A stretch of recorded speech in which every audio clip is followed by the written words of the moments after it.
साथियों, आज हम इस वीडियो में जानते हैं उस बूढ़ी माँ की झकझोर देने वाली कहानी जिसे उसके बेटे ने वृद्धाश्रम छोड़ा और फिर कभी वापस ही नहीं आया। तो बने रहे हमारे साथ आखिर तक। आप देख रहे हैं SD24 स्टोरी। मैं शमा परवीन। मेरा बेटा मुझे वृद्धाश्रम छोड़ गया और आज तक लेने नहीं आया, यह सोचकर बूढ़ी अम्मा रोने लगती हैं। मेरे पति के देहांत के बाद बूढ़ी माँ के लिए उसका बेटा धर्म ही उसका इकलौता सहारा था। पिता के देहांत के बाद धर्म ने ही घर की सारी जिम्मेदारी उठाई थी। माँ बेटा एक दूसरे के साथ खुशहाल जिंदगी बसर कर रहे थे। एक दिन माँ ने कहा, धर्म बेटा, अब तुम्हें शादी कर लेनी चाहिए, क्योंकि मेरी जिंदगी का कोई भरोसा नहीं है। आज हूं कल रहूंगी कि नहीं पता नहीं, इसलिए मेरी जिंदगी रहते ही शादी कर लो। माँ की बात सुनकर धर्म कहता है, अभी तुम कहीं नहीं जा रही हो माँ, तुम्हें तो अभी मेरे बच्चों को खिलाना है और उसकी शादी भी तो देखना है, और तुम माँ अभी ही मरने की बात कर रही हो। हंसते हुए ये बोलकर धर्म ऑफिस चला जाता है। इसके बाद माँ बे उसको शादी के लिए दबाव नहीं डाला।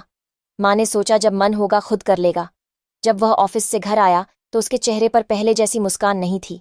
माँ ने पूछा, क्या हुआ? कोई परेशानी है बेटा तो मुझे बताओ।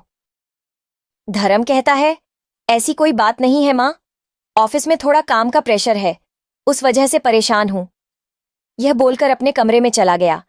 जब माँ उसके कमरे में खाना लेकर जाती है तब वो खाने से मना कर देता है और कहता, मैंने ऑफिस में खा लिया, आप जाकर खाना खा लीजिए। धर्म अब पहले जैसा ना हंसी मजाक करता और ना ही पहले जैसा माँ से बात करता है।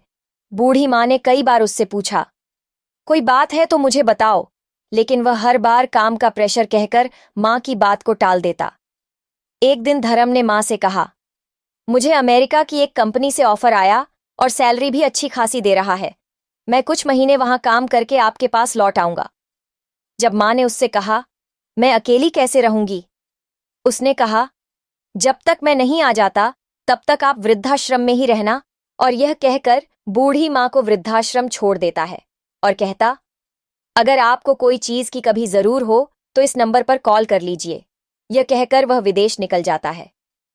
वृद्धाश्रम में रहते हुए बूढ़ी माँ को महीने से ज्यादा का वक्त हो गया था, लेकिन बूढ़ी माँ के बेटे का आज तक फोन नहीं आया था। बूढ़ी माँ हर दिन उसके फोन का इंतजार करती, शायद आज फोन आएगा और वह मुझे यहां से आकर ले जाएगा।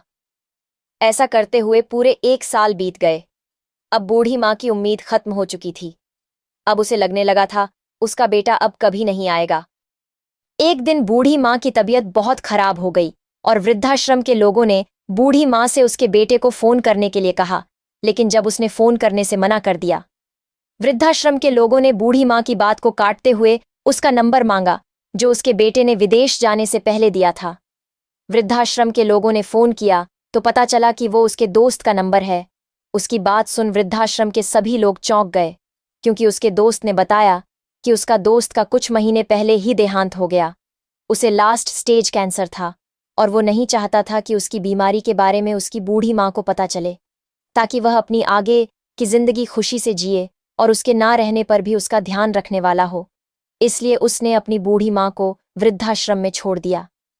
यह बात सुनकर वृद्धाश्रम के सभी लोगों के आंखों में आंसू बहने लगे और वो लोग कहने हम कितने गलत थे जो उसके बेटे के बारे में बुरा सोच रहे थे, और उन लोगों ने भी वादा किया कि उसकी बूढ़ी माँ को हम सभी खुश रखेंगे, जिससे उसे कभी भी अपने बेटे की याद ना आए।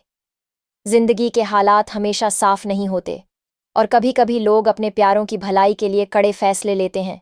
हमें दूसरों के फैसलों को जल्दबाजी में नहीं आंकना चाहिए, क्योंकि हर कहानी के पीछे एक अनकहा सच हो सकता है। आपको यह कहानी कैसी लगी कमेंट करके ज़रूर बताएं, और हाँ, वीडियो को लाइक करना बिल्कुल भी ना भूलें। तो मिलते हैं अगले वीडियो में, तब तक के लिए अलविदा।